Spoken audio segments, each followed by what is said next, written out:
नमस्कार दर्शक बंधु, निर्मल टीवी को स्वागत जनाऊँगी मु नूरपराज।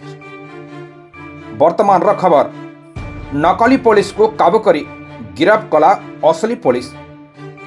स्कॉर्पियो गाड़ी रे नालीबती लगाई एक डकायती दल नकली पुलिस साजी दिन द्विप्रहर रे राजरास्ता रे गाड़ी अटकाई जरिमाना नाम टंका लुटुथिबा बेले असली पुलिस समस्त को काबू करी गिरफ्त करी कोर्ट चालाण करने अंचल रे चर्चार विषय पलटि।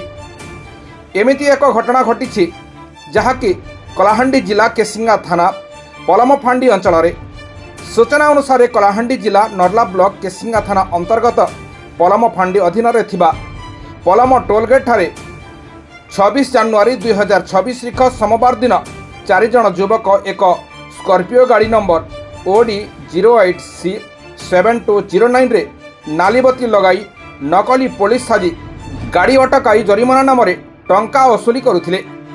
पलमफांडी अधिकारी सुबोध कुमार फोलो और सदल बल पेट्रोलिंग करुथिबा समय यही खबर पाई केसिंगा थाना को खबर देइथिले।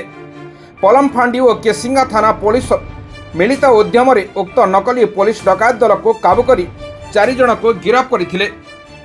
गिरफ्त व्यक्ति माने हेले महरामपुर थाना अधीन अयलापाली ग्रामर आशीष माझी बयस 24 वर्ष, झलियागुबा ग्रामर नरेश हरिजन बयस 25 वर्ष, गोपाल हरिजन बयस 24 वर्ष और कुसुरला ग्रामर अभिजित साहू बयस 26 अटंती।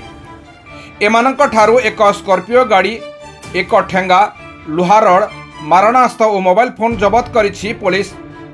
केसिंगा थाना रे केस नंबर 21/26 रे एक मामला रुजु करी 27 जानुआरी 2026 तारीख मंगलवार दिन समस्त को कोर्ट चालाण करिछि पुलिस। ଏହି ଘଟଣାରେ ଆହୁରି ଅନେକ ବ୍ୟକ୍ତିଙ୍କ ହାତ ଥିବା ଅନୁମାନ କରି ତଦନ୍ତକୁ ଆହୁରି ତୀବ୍ରତର କରିଥିବା କେସିଙ୍ଗା ପୋଲିସ SDPO ସନ୍ଦୀପ ମାଝୀ କହିଛନ୍ତି।